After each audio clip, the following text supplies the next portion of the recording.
Hey everybody, thanks for joining. Hopefully it looks like we're gonna have some people trickle in here. Real quick, I'm Chris Hager. I'm with BHA on the northwest side, so technically I guess I'm a Northwest Regional Director for Oregon. And we're really excited to have you here tonight. We've got another night of Turkey Week for you guys, and talking about archery. So we've got, after I'm done talking, we'll show a video from Jimmy Flatt. He's the founder of Hunters of Color, and he's going to give us basically a breakdown of his setup, what he uses, and I'm actually really excited to hear what he says. Personally, I've shot one turkey with my bow, and it was not a great experience. And we can probably get into that a little bit later once Jimmy gets on. He's going to join us here probably a little ways through. He's tied up with some work stuff, but once he gets on and after the video, I think we'll have some good discussions. Before we really jump into things, just a few housekeeping notes. If you guys have any questions, throw them in the chat function. And then for those that are looking at the chat function, if you guys think that's a same question or you like that question, you can vote those questions up so that we can put it to the top of the list and make sure that it gets answered. Yeah. Oh, and before I forget, a big part of Turkey Week is that we have a pretty great raffle going on. If you see the tab below my face or my body, it says enter our Turkey Week raffle. That will bring you to a page where it literally has a mentored spring turkey hunt where I will be one of your mentors. There is a Dave Smith decoy up for grabs, as well as a 3-pack of Phelps turkey calls. And those turkey calls are literally selling like hotcakes. I was talking to Phelps at the Sportsman Show, and he can't keep them in stock. I was able to grab a bunch, and so I love using his calls. It's all I use, and I've killed 6 out of 6 birds over the last 2 years with his calls. So can't talk him up enough. Yeah. Anyways, looking forward to seeing what you guys have and what you guys want to talk about after the video. But I think we shouldn't prolong it or further ado. So, yeah, let's turn that video on. Hey everybody, my name is Jimmy and I'm the founder of Hunters of Color. Today I'm here to teach you a little bit about hunting with archery equipment for turkey. I started turkey hunting when I was about 10 years old, and I switched over to archery equipment primarily when I was 18. There was a steep learning curve involved in those first few years, but once I dialed it in, I've gotten a turkey ever since. So the primary difference between hunting with a shotgun and archery equipment is that there's a lot less room for error. When you hunt with a shotgun, you don't really have to move. The only thing that's moving on you is your trigger finger. And when you're hunting with archery equipment, your whole body moves. Your arm, your posture changes, and turkeys pick up on every little movement. So concealing your movement is the main difference between archery and shotgun hunting. The essential equipment that you need to have with you when archery hunting for turkeys is 1, your bow, proper arrow and broadhead setup, your concealment that you're going to be using, either a ground blind or the proper amount of camo, and also a turkey call.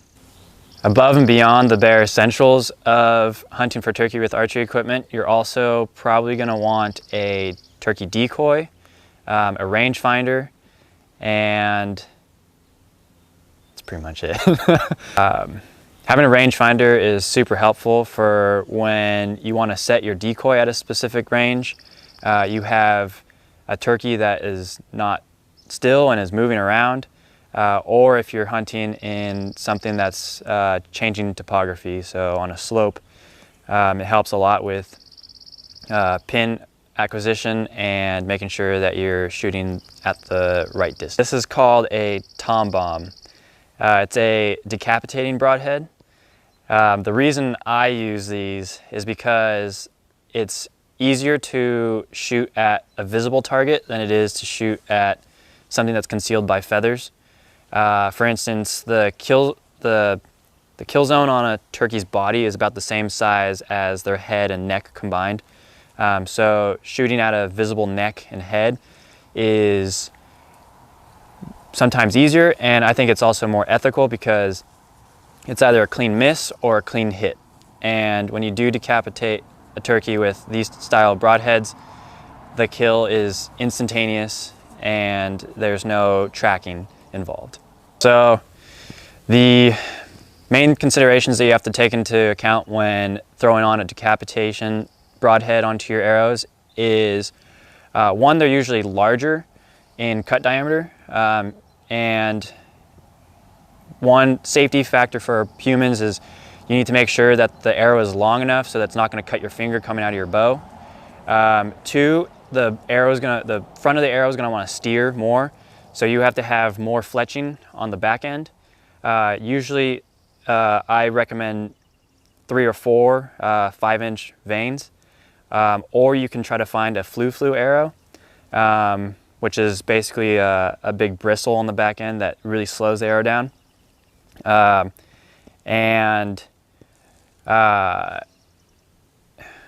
else was I going to say?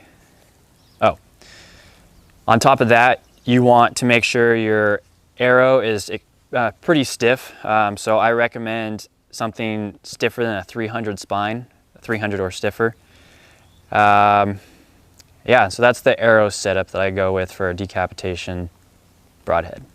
If you walk into a bow shop and ask for a turkey arrow, you're going to get 2 options. You're going to basically be asked if you want a standard broadhead style, which is something like this, or a mechanical head. These are pretty much universal for turkey or big game. They tend to have less fletching on the back end. They are also cut to length for your specific draw length, whereas this is a full length arrow. And when you go into the shop, you'll have to choose what style you're going with because your bow will be set up differently. So your bow will be set up differently for a standard arrow type. Usually you'll be maxed out in your draw weight. Whereas if you're shooting one of these, you're going to want to tune your bow down to as low as it goes. If it can go to 40 pounds of draw weight, I recommend going all the way down to 40. For instance, my bow only goes from 60 to 70. So if I were to shoot this out of my bow this year, I would be dialing it back down to 60 pounds. So one thing that I recommend doing if you're going to go with this, the decap broadhead route, is finding a way to store the broadheads not on your quiver. These, for the most part, will not rest in a standard quiver. So what I do is I keep a Ziploc container in my blind bag or in my turkey vest with me to have the broadheads on it. And when I get set up in my blind, I'll throw the broadheads on and wait for a turkey to come in. So if you decide to go the guillotine route and want to set up your bow for decap broadheads, to dial your bow back in poundage to as low as it goes, you'll have to go into a bow shop or know somebody who is qualified to tune your bow. So you don't need a specific bow setup or bow for turkey. One bow can range from anything from elk to turkey, like this one. This is my one and only bow, and I go elk hunting with it and turkey hunting with it as long as I have my standard broadhead setup going. If I make a transition to guillotine decapitation style broadheads, then I will actually have this tuned at a bow shop to lower the draw weight. I will then have to re-sight in my sight. So one thing that I highly recommend is practicing the way that you intend to hunt.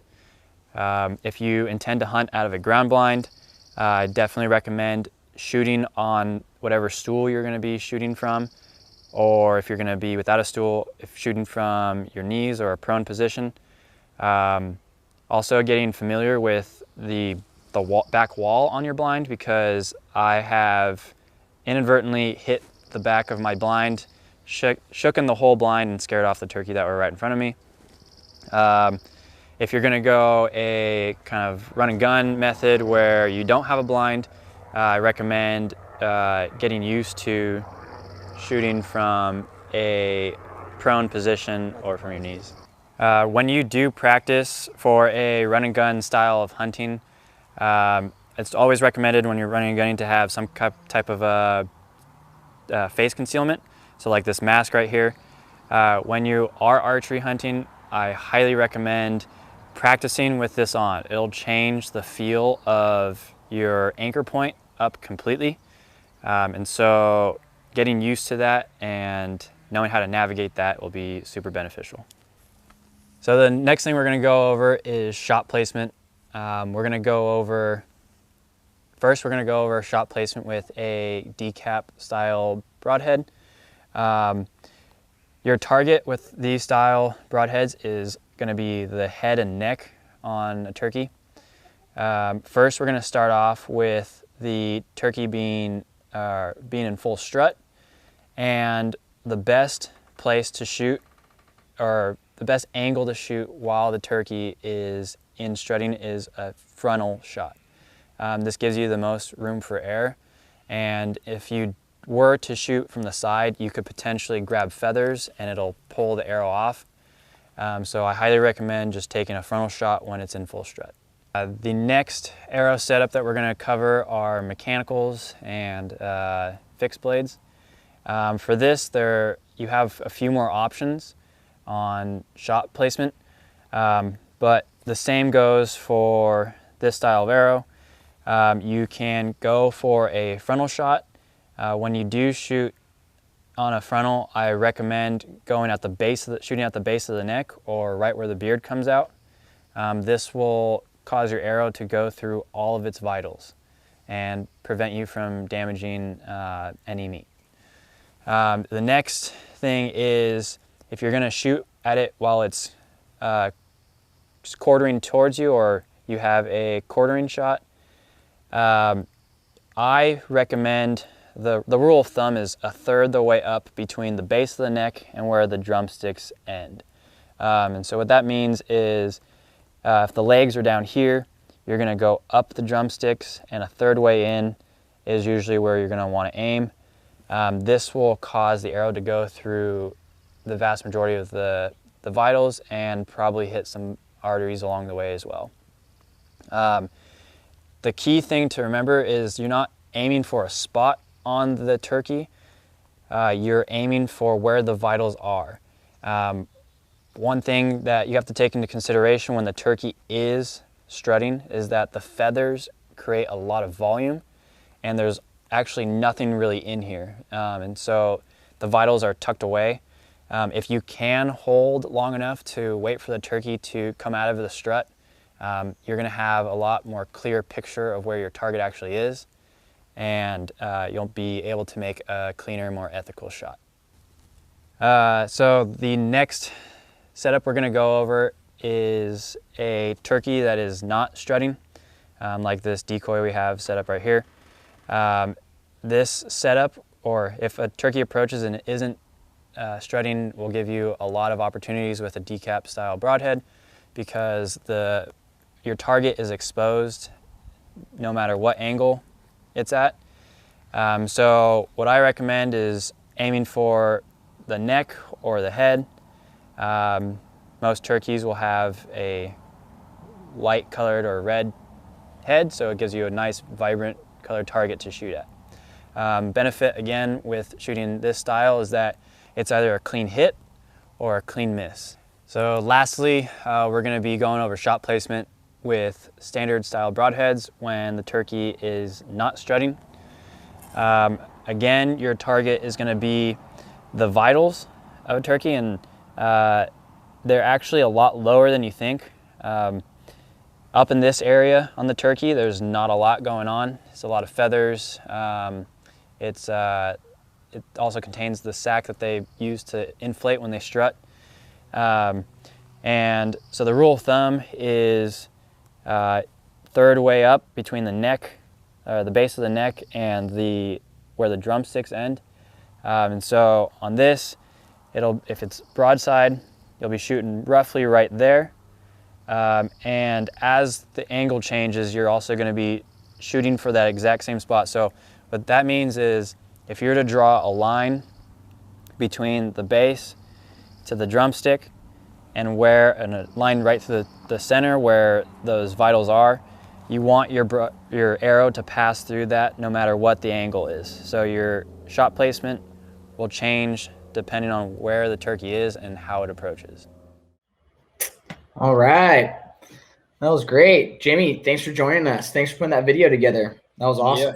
Yeah, that was a lot quicker than I thought it would be. We felt like we were filming for a long time, and I guess there was a bunch of takes. It seems like that always happens when you're filming, but that's no, it was really cool. I learned a bunch, especially about shot placement. What I think especially when people are really starting to get really into turkey hunting with a bow, they kind of forget that. And that's probably one of the biggest things to do. I've had, well, like I said in the beginning before this aired, I had one experience shooting a turkey with my bow, and it was a poor experience because I had bad shot placement. But yeah, I think we've got a couple questions though, if you're open to shooting some questions. Yeah, I guess I'll add this, that I went through a huge learning curve of missing turkey because I didn't know where to aim. And it wasn't until I really studied the anatomy and figured out that their vitals are actually a lot lower than what you think. That's when it started to all make sense and click in my head. And I think I've gotten, in the last 5 years, I think I've gotten over 10 turkey with my bow. So it's once it connects, it'll all start making sense for everybody. Heck yeah. So we will, in terms of like beginning and learning curve, I think one of the better questions that we have, or one good question that we have on here is, I'm an archery hunter, but have a shotgun, or have got a shotgun this year after a few years of not even seeing a turkey other than on private property. I guess my question is, for the very beginner turkey hunter, would you just start with the shotgun and then transition to a bow once you've gone and figured out? What are your thoughts? So I always recommend starting with a shotgun. A lot more room for error, especially if you want to get success in your first or second year of turkey hunting. Having a shotgun gives you so much more room for error. So you really don't have to move with a shotgun, but when you're hunting with archery equipment, you're always going to have to draw, unless you're hunting with a crossbow. But turkey key on to movements. They have a really poor sense of smell, so they really key into sound and their eyes. And so, yeah, when you come full draw, you have to make sure that the turkey's not paying attention to you. And for the most part, when I draw is when they're fanned up and they're facing the other way, and so that their fan is blocked between me and their head. And when they're doing the dance, when they're dancing around the decoys, when they're all puffed up, it gives you multiple opportunities to draw back. And the only key thing with that is make sure that you don't make any sounds while you're drawing too. Because if you make a sound, then they'll immediately look back and key into exactly where that sound came from. Yeah, and to back that up even further, with the shotgun, and on your point of a lot more room for error, if you're looking at a 20 to 30 yard shot, you have the potential, depending on what type of shot size you're using, right? You have, anywhere from 60 to 30 to 60 BBs that you could potentially be in that kill zone in that head, right? Whereas you're trying to place, an arrow with, either a a fixed blade or like the guillotine style broadhead that you were talking about that has a lot smaller kill range. And so definitely for the beginning hunter, shotgun's the way to go. Yeah.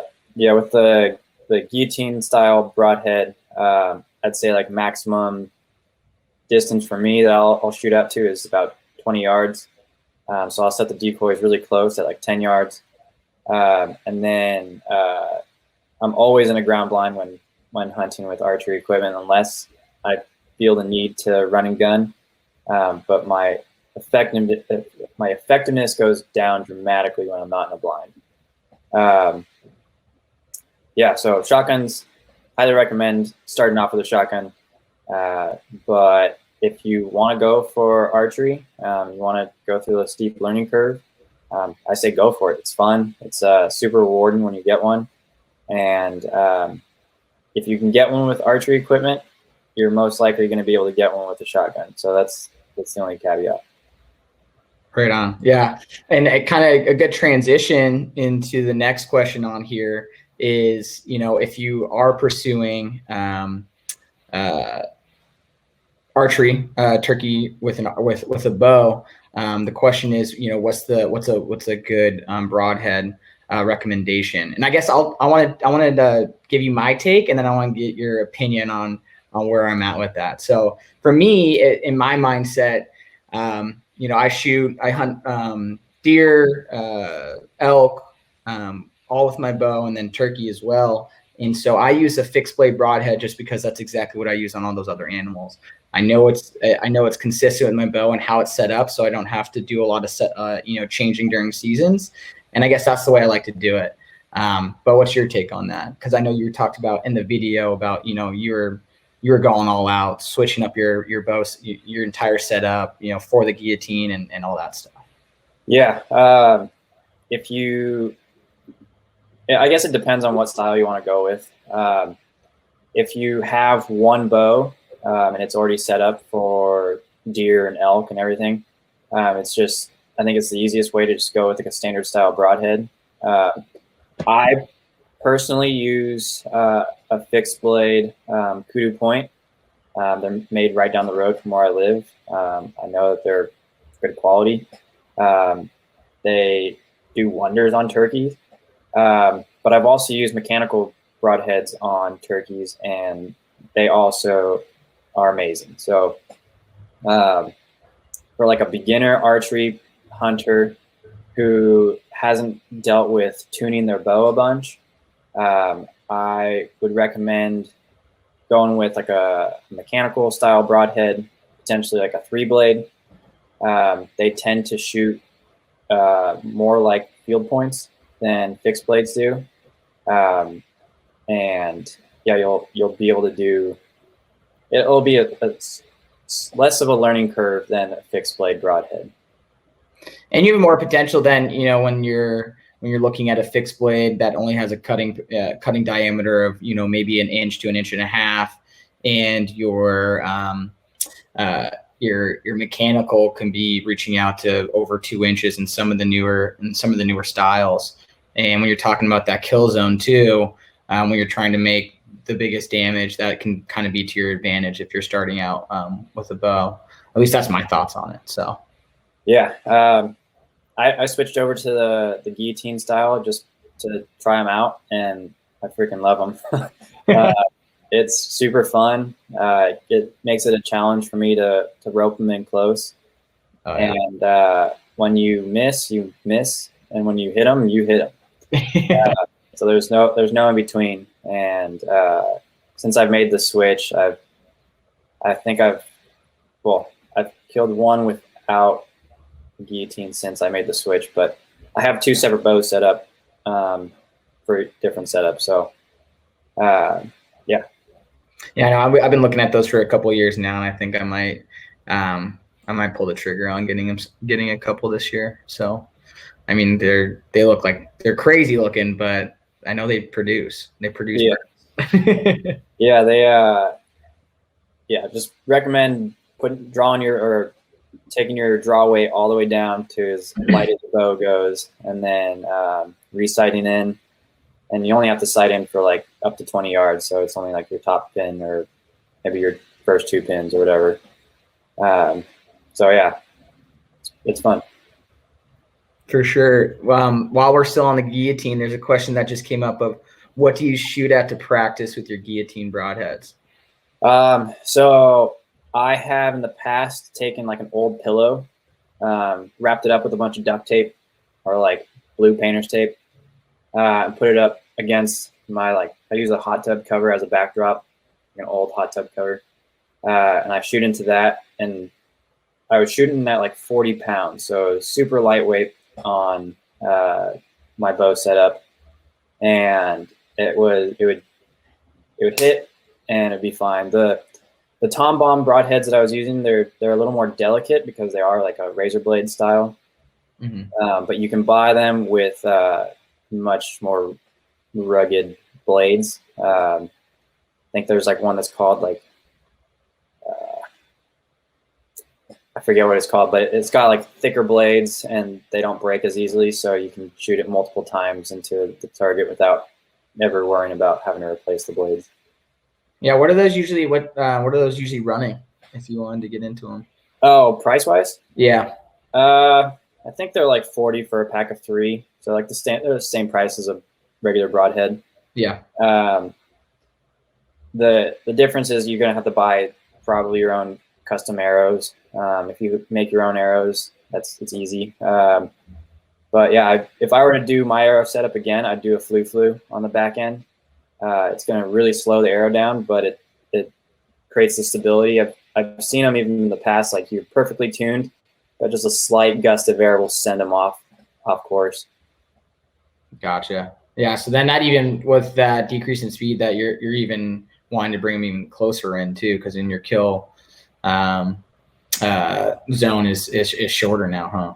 Yeah, 20 yards. But when you're in a ground blind, getting them that close, that shouldn't be an issue. Heck yeah. It is fun when they get that close. It's like, that's why I'm addicted to them. Yeah, you can hear them drumming and spitting and dragging their feathers along the ground. Oh yeah, it's the best. Let's see, what's another question that we've got here? We have you ever used a trad bow to kill turkeys? Is there a different approach? I have not used a trad bow. I'd assume that it's pretty much the same approach. You're just going to have to be a little more patient and more dialed in than I am with my equipment, because traditional, you basically the only assistance you have is your eyes, and so with compounds you have sights and stabilizers and all the knickknacks. So yeah. We've got one board member, Tristan Henry, who I think he's going to be doing. I think he's hosting tomorrow night or either Friday night. Anyway, he uses a trad bow. So if anybody is going to be on here for tomorrow's or Friday's session, you should definitely ask him. But from his take, I would assume that he would say similar the same thing. It's going to be a shorter range where you're going to be getting into, under 20, 25 yards. And I mean, I haven't seen anybody shoot a guillotine, at least on video, or even talk of shooting a guillotine style broadhead with a traditional bow. Doesn't mean that it hasn't been done before, but everybody I've talked to is using like a fixed blade broadhead. So that's something else to take into account too. So it's a lot harder. Yeah, I mean, Native Americans did it for centuries, and so, or millennia. So yeah, it's doable. It can be done. I've personally never dove into that, but maybe I should. Heck yeah. I want to pick up a trad bow here one of these days for sure. All right, next question. Does it matter if you use a compound or a crossbow? I am going to say this is up to the state's regulations, depending on where you live. I'm assuming this is all for Oregon. Is this all for Oregon? Yeah, I think maybe it's opened up to, I think it was broadcasted on the website, so there might be some stragglers from some other states, but But Yeah, definitely look into what your state regulations are. I think that it's like a crossbow is kind of in between a shotgun and archery equipment. You're not going to use a guillotine style with a crossbow. It just pushes the arrow too fast or the bolt too fast. So you're going to most likely be using some kind of mechanical style broadhead. You will get a lot away with some movement just because you don't have to pull back. But yeah, I would just definitely recommend just get them close and be proficient with whatever you use. I would say the exact same thing. Next question. If you know where the turkeys roost, how close / far would you set up / the area surrounding if the area surrounding is relatively flat? If it's flat. So we actually last week in California, we ran into this where we pulled into the parking lot and we could see the roosting tree. And what we ended up doing is we just went around the corner where they couldn't see us. We kept the headlamps off so that they wouldn't know that there's people in that area. And we set up and called them in. So it took them quite a while to finally come off the roost and start making their way towards us. But when they did, they came in ready to fight. So were you in pitch dark, or was this like almost sun up, or the sun was like just barely coming over, like, and it's like a deep blue in the sky. You can like barely see like the outline of the trees and stuff like that. So we just snuck in the dark, got set up and made it happen. And how far do you think you were from the tree? We were probably 120 yards away, just out of eyesight, so that they couldn't see us from the roost, but they could hear us. Mm-hmm. Yeah, that 150 to 100 yards is getting real tricky.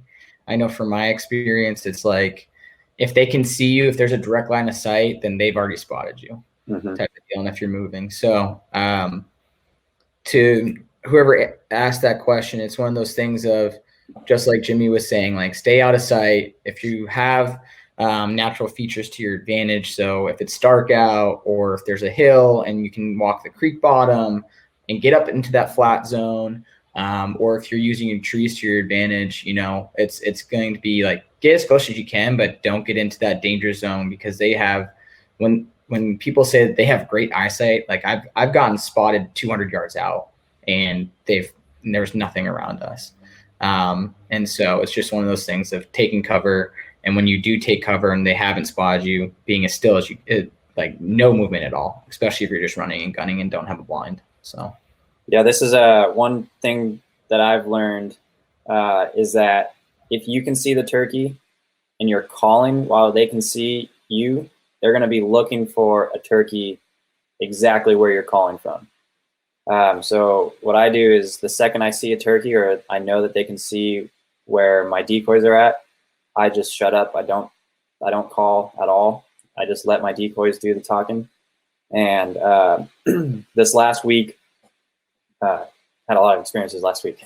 But this one tom came in from behind us, and the hunter who we were with couldn't get a shot off where it was at, even though it was only 13 yards away from him.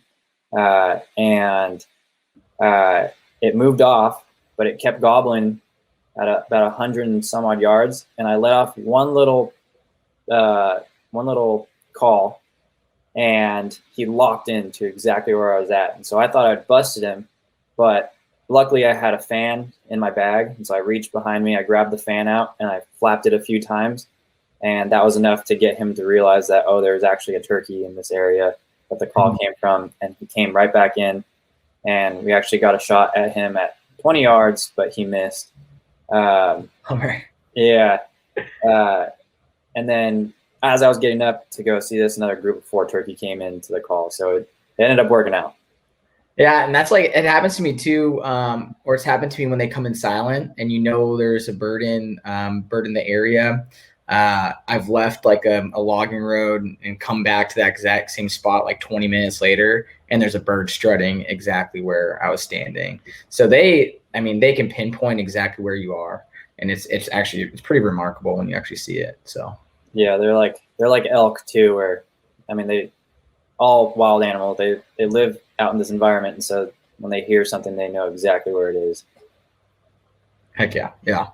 All right, next question is, I know this is off topic, but where can we get info on hunters of color? Oh, and specifically, do you need mentors in Oregon for archery deer hunts? Feel free to disregard given time off. No, that's not off topic at all. I think this is great exposure for hunters of color. So, Jimmy, go for it. Yeah, so our application is open right now. We are taking applicants who have any experience, or we'd like to have at least 3 years of experience so that you can take out somebody. But yeah, apply. You can find all of our information on huntersofcolor.com. Our Instagram page is probably what we're most active on. But yeah, we'd love to have anybody who's willing to help the cause and break down barriers to entry for all sorts of people. So apply, and love to talk to you soon.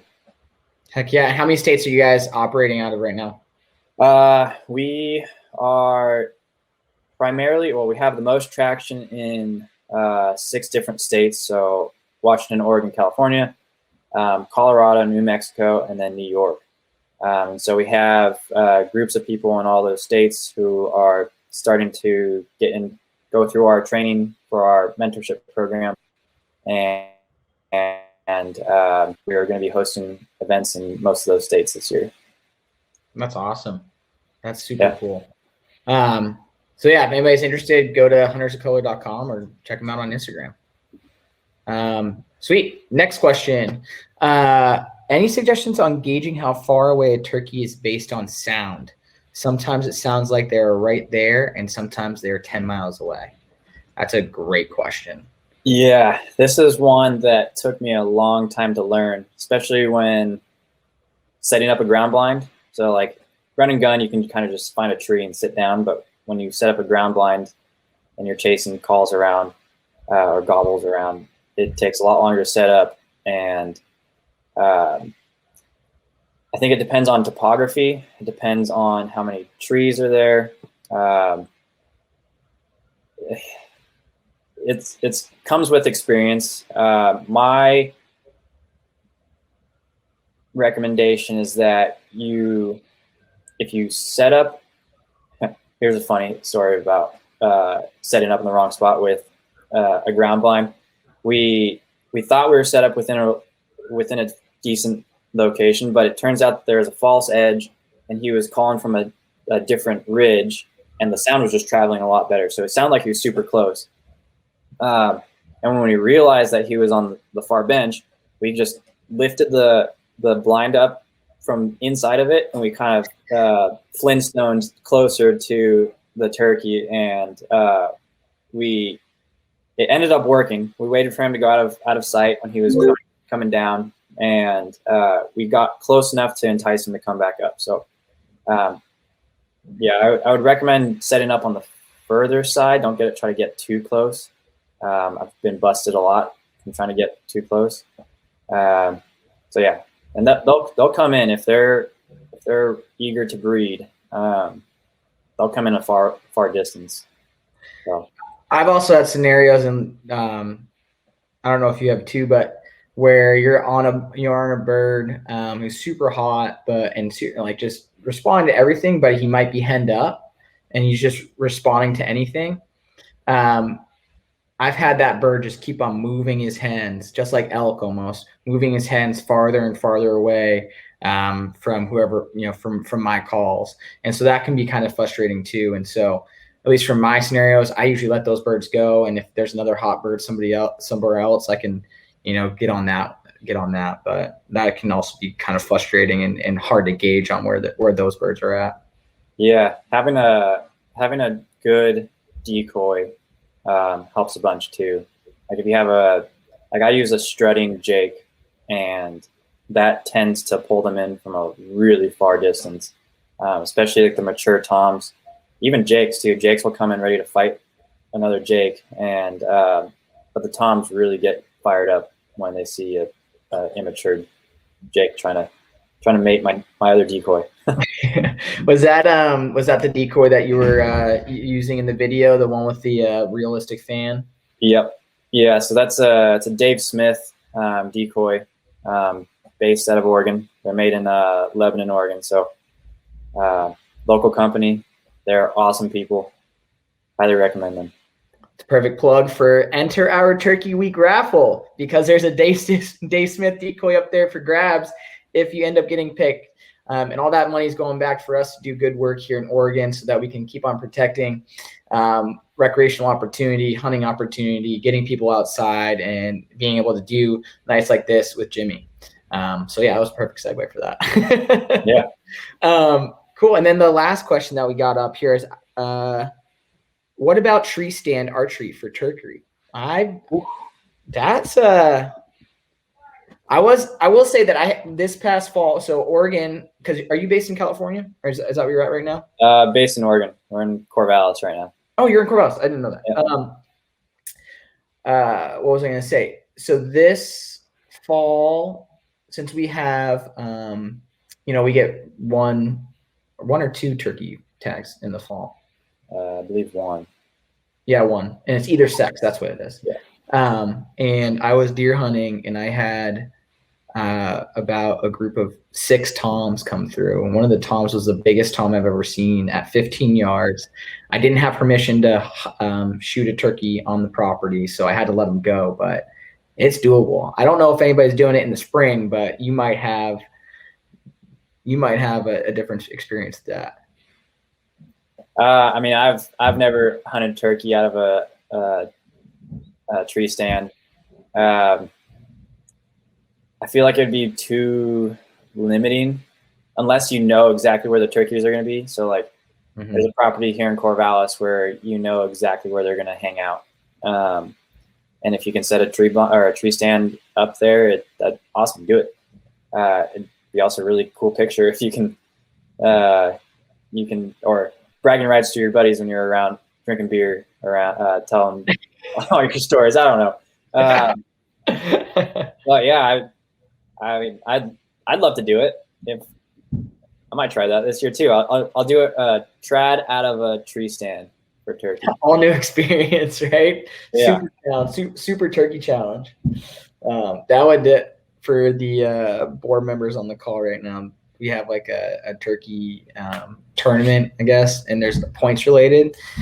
That would garner some high points for harvesting a turkey. So yeah, all the style points right there. Exactly. Sweet. Well, I don't think there's no more questions. I would say this is a good last call for questions. I don't have anything else queued up. Yeah, do you have any last comments that you want to say? No. I mean, if you guys have any more follow-up questions, you can send us a DM on Instagram. More likely, or I'm more than happy to help you guys out.